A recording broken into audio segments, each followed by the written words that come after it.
Hey, in this video, I want to walk you through how we got to help install a new production system for Redeemer Church in Fort Thomas, Kentucky in just one day. Well, really half a day, if we're being honest.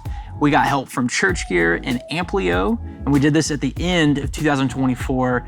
And I just wanted to show you kind of what got put in, what got taken out, what needed to be replaced, and just tell you a little bit more about the church.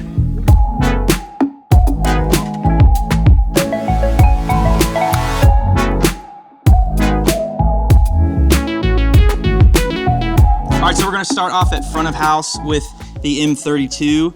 We've got an M32 on a portable rack, and we're gonna get into the M32 in just a second, but we've got a Shure wireless unit down here with a Furman, just one wireless. There's only one handheld, a couple drawers, which is pretty sweet.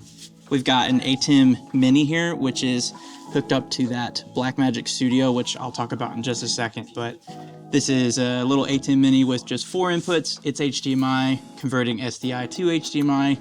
They're in the back and sending out to these HyperDeck drives here. And this is because they have a podcast and they record to this and they put it out for their people.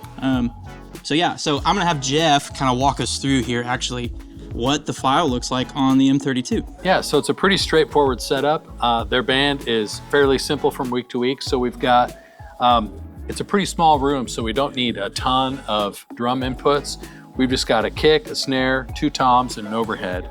So these first 5 channels are our drums. We've got bass, we've got an electric, an acoustic. They have a upright piano that's a old school, sounds like the piano from grandma's basement, super cool sounding piano. We have a mic inside it that's a pencil condenser, and then we also have a Helpinstill pickup inside the piano. So we're using a combination of the mic and the pickup. Sounds really cool, really kind of compressed, vintage, cool piano sound.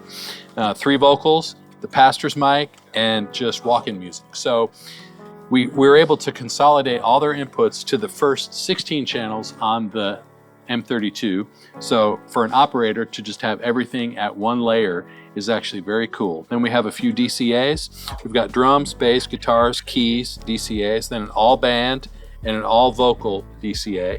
And then our effects returns are on DCAs as well. So I've got all my verbs and my delay. So basically operationally, everything that we need for the service can happen on one layer of faders. So for a volunteer who's inexperienced and just learning, it's easy to kind of have your fingers at everything. For those of you who've used the M32, it's a super intuitive, really easy to use console. These guys are really gonna love it. And so we're excited to be able to do some training and help them implement it, starting this week. It's gonna be great. Yeah, and they're using an SD16 for the stage rack backstage? That's right. So we have the first 16 inputs are on the stage rack over a digital snake backstage. And then if we need more inputs, we have 17 through 32 as the local inputs. Okay. So we're still using all 32 inputs if we need them, but the bulk of their band is through the SD16 backstage. Cool. Thanks, Jeff. Yeah, man. All right, next up, we've got a Blackmagic Studio 4K here. It's the Micro Four Thirds sensor, and there's a 16 to 60 lens on here. And so this room is not super long, but this being a Micro Four Thirds sensor camera, you don't need to have a super long lens on it. And so at 16, you can kind of see there. If I zoom in, it's honestly a perfect lens for this room. It's on a big beefy Manfrotto tripod, so anytime they want to move this or move it around the room, it's going to be perfect for that.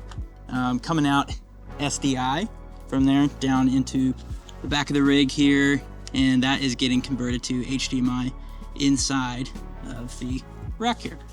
All right, moving on, we've got PA, some QSC KWs. That's a 15-inch driver, this cone up there on top, and a Electro Voice 18-inch driver here for the sub. Just connected back here. Got another one over there, so stereo. And over here is their acoustic piano. It's an old Yamaha and it sounds pretty sweet. And to mic it, they're actually using this Helpinstill pickup. And so inside, we'll open it up here. So inside here, there's actually, if you can tell behind these strings, that's a pickup all the way behind this, kind of like an electric guitar. You can see these wires here. And so what this is doing is it's literally like a guitar pickup.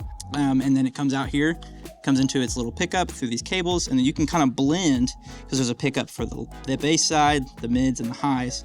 And because we're also using a mic here inside this sleeve, we're not really using the mids here because the mid mic here is on these mids, and so don't really need these pickups. That's going out into a DI, getting to front of house.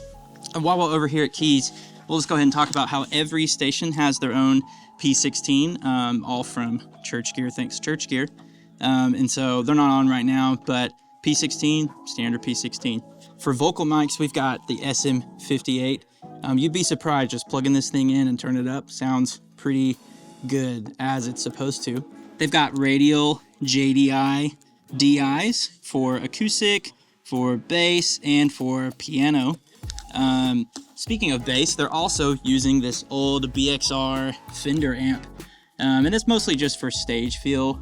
They've got EQ going on here with this 4x10, I believe, speaker down here, and it sounds pretty good on its own and isn't too overwhelming for this small of a room. Running into the JDI and then through out back into the amp, so front of house gets a clean bass DI signal. All right, and we're going to talk about their drum kit here now. It's a vintage Rogers kit that Jason, one of the pastors here, used to have when he was a kid, and played many and many a show with this kit.